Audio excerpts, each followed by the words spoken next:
Olá pessoal, aqui é o Matheus Cabot da Casa de Ania e hoje eu vim gravar uma série de vídeos exclusivos sobre a deusa Ania, baseado em dúvidas ou comentários que vocês fizeram aqui mesmo no nosso canal do YouTube. Comigo está a Stephanie Gribel, minha amiga, minha irmã de magia, e que me ajuda a organizar a casa. E o que eu fiz? Eu peguei os comentários que eu encontrei nos vídeos questionando algumas coisas sobre essa deusa e sobre a relação com essa deusa. Anotei em 3 papeizinhos e a Stephanie já sorteou pra mim a ordem desses vídeos. O primeiro é uma pergunta que eu mesmo me faço, que as pessoas também fazem, mas que eu acho que eu me fiz muito, principalmente nesse último ano, que é: onde é que está Ania? Eu elenquei uma série de tópicos que eu vou ler todos e aí vou conversar de um modo mais geral, que é a energia de Ania, os mitos, as flores, as cores, o calor e o sol, a inspiração, chama criativa, arte, amor, sexo, festa, fadas, colina, jardinagem, período de dedicação e minha experiência.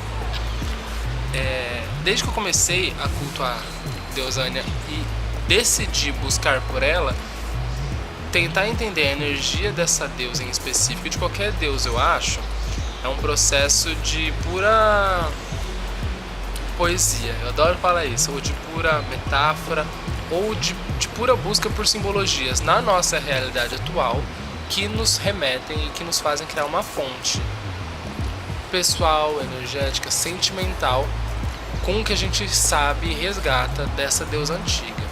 E quando a gente fala na deusa Ania, que é uma deusa fada, e eu nunca aqui no canal falei sobre os mitos de Ania ou sobre as suas histórias. Inclusive, acho que depois eu vou gravar um vídeo exclusivo sobre as suas histórias.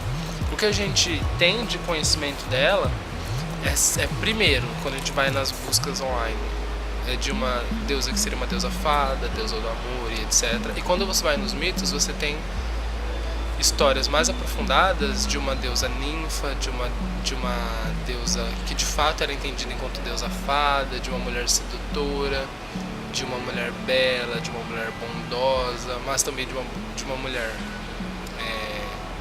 vingativa, de uma mulher raivosa, e tudo isso a gente encontra a partir dos seus próprios mitos. Mas quando a gente traz para a nossa prática pessoal, muito da nossa própria vivência, do nosso próprio conhecimento e da nossa própria particularidade influencia em como a gente vivencia a energia dessa deusa. Os deuses em específico, eles têm as suas próprias histórias e os seus próprios mitos que definem a sua ideia de personalidade, mas a forma como esses deuses chegam até nós e a forma como nós buscamos por eles também delimita muito a forma como nós nos relacionamos com esses deuses. Eu acredito que cada deus ele tenha sim a sua própria linha de energias, mas que essas relações elas variam a partir de qual círculo aquele deus está sendo cultuado, a partir de como aquela pessoa chama por esses deuses. E quando a gente fala de Ania, de uma forma mais geral, o conhecimento que a gente tem é de uma deusa fada, de uma deusa fantasiosa, de uma deusa de fato ninfa e etc.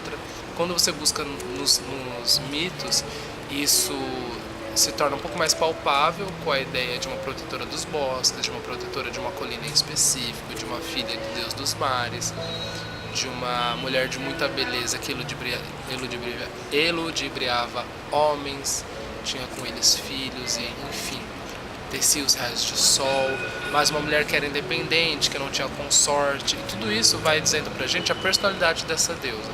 Quando eu trago pra minha vivência pessoal, de todas essas simbologias que essa deusa me traz, eu pesco algumas delas que pra mim fazem mais sentido. Então, as pessoas elas chegam até mim falando: eu gostaria de me encontrar mais com essa deusa, de me aproximar mais dela, e como que eu faço? O que eu percebo em específico dessa deusa e dos deuses que a gente fala de luz, deuses de sol, é muito a ideia da altivez e da predisposição, ou a ideia de dedicação. Nas experiências que eu tive, quando o nome de Ania começou a ser frequente para mim e eu decidi que eu ia fazer um período de dedicação a ela em específico, eu pude sentir que não seria muito fácil de alcançar. Ania já não é uma deusa que tem muito conhecimento, que tem muito material sobre ela, E quando eu, ao menos, tentei contactar essa energia, era um processo de muita dedicação de fato e de muita aprovação de que eu queria. E é muito louco essa relação que você tem com as próprias deidades, de tentar buscar por respostas e você ouvir na sua cabeça a resposta e parece até um pouco esquizofrênico. Ou, como a gente fala, intuitivo.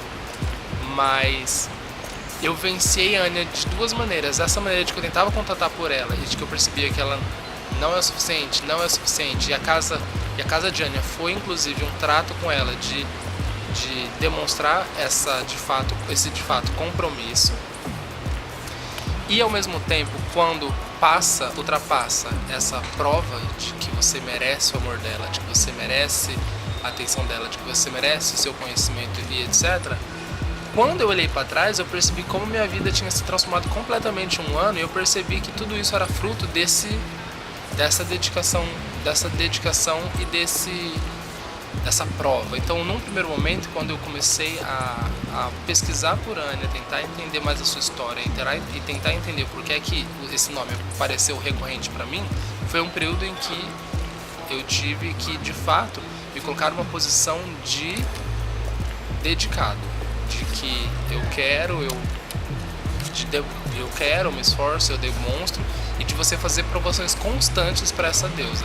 E isso é muito comum em deusas relacionadas ao amor e à beleza. A ideia de serem adoradas, a ideia de serem cultuadas, de serem colocadas em pedestal. Eu nunca cultuei Afrodite, mas do pouco que eu li sobre ela, tem muito isso de você se doar, de você prestar culto, de você fazer oferendas, de você se ajoelhar de fato aos seus pés para que essa deusa se sinta amada. E com Anya foi muito forte isso, a ideia de que você a todo momento não se sente suficiente de fato a receber a sua luz, digamos assim. Isso não é ruim, até porque esses deuses, principalmente os deuses mais antigos, carregam em si muito conhecimento, de muita responsabilidade, digamos assim. Acho que todos os deuses, na verdade, e com ela isso foi muito presente. Passado isso, a gente tem a segunda interpretação de Anya como uma deusa de luz e de bondade extrema. E aí eu fiquei, nossa, é tão difícil contactar essa energia, como que ela é uma deusa de bondade extrema? E de fato, uma vez que você passa esse período, que também não passa, é um período constante, mas uma vez que você já aprende a lidar com essa primeira energia, que é essa de uma deusa que quer ser cultuada, o segundo momento é de fato de pura inspiração, é algo que vem em contraponto. Tem uma carta de tarô de Anya que fala, da Doreen Valente, eu acho, não lembro o nome, que fala sobre Anya ser um salto de fé, uma faísca de inspiração. E quando a gente pega nos mitos, e quando ela diz que ela era aquela deusa que tecia os raios de sol, é uma simbologia muito forte de tecer os raios de sol dentro de nós mesmos. As deusas fadas, as deusas de fogo, tem Brigitte, por exemplo, são todos deuses que falam de inspiração. É uma metáfora, uma poesia para simbolizar justamente esse prazer, esse fogo. As deusas do amor, que são ligadas às flores, à beleza, à sedução, tudo isso remete não só à ideia de sexo, à ideia de relacionamento, mas à ideia do prazer. Então são deusas que trazem pra gente sensações de, primeiro, culto, de mostrar devoção, de mostrar-se apaixonado, e num segundo momento de receber a paixão, de receber a inspiração. É um período de troca. Primeiro você dá para ela todo o seu amor e toda a sua glória, e depois você recebe isso num segundo momento. Fazendo um panorama geral, foi isso um pouco que eu vivenciei. E aí no dia a dia, não é esse fardo que parece ser. Isso é quando a gente pega no panorama e vê como que as pequenas ações do seu dia a dia são lidas.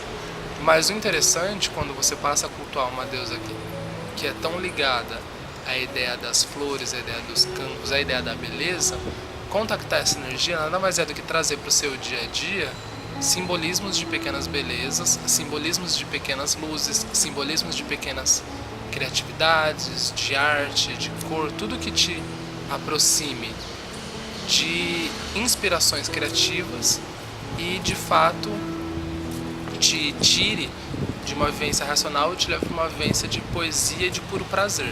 Então, quando as pessoas me perguntam onde é que está Anya, a resposta que eu tenho é que essa deusa está em tudo que é belo, em tudo que é prazeroso e tudo o que é encantado, digamos assim. E por isso que é tão difícil cultuar deusas fadas, porque elas fazem parte de um panteão, de uma energia, de uma egrégora que por muito tempo foi muito destruída, e de que fazer sobreviver esse tipo de energia nos dias de hoje é muito difícil. E por isso, quando a gente estuda, né, enfim, a destruição da magia, falam que as fadas fugiram para além do véu, fugiram para além das colinas e tudo mais.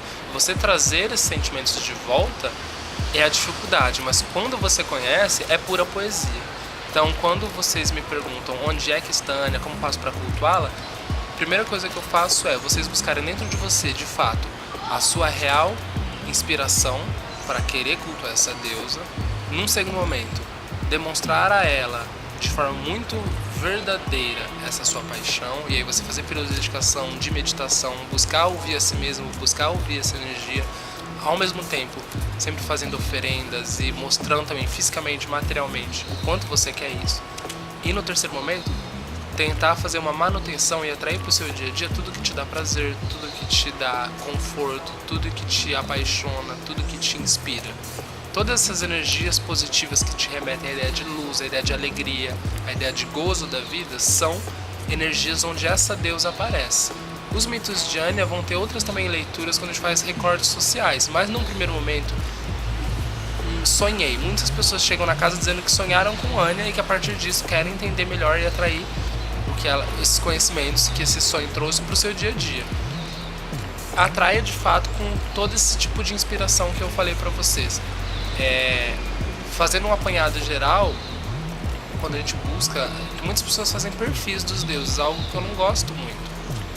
Mas eu poderia resumir Anya como uma deusa de beleza transcendental, que não é necessariamente uma beleza física, mas uma beleza que transcende nossas próprias leituras racionais do que seria belo. Uma deusa de inspiração e de uma deusa de prazer libertino, que é aquela ideia de você vivenciar o prazer, seja qual for a sua forma de prazer. E quando você vivencia as formas de prazer, aliando essa sensação com uma deidade, tudo que te dá prazer se torna um rito mágico, um rito de dedicação, um rito em honra. Então, se você tem prazer em dança, em música, em pintura, ou tem prazer em cozinhar, ou tem prazer em jardinagem, ou tem prazer em, enfim, X coisas, e você entende que essas ações de prazer te remetem àquela deusa que apareceu num sonho, que apareceu na sua vida, você percebe que às vezes essa deusa apareceu para você justamente para te obrigar a voltar a colocar o prazer na sua vida, ou a lidar melhor com próprias formas de prazer que você às vezes reprimia por N questões.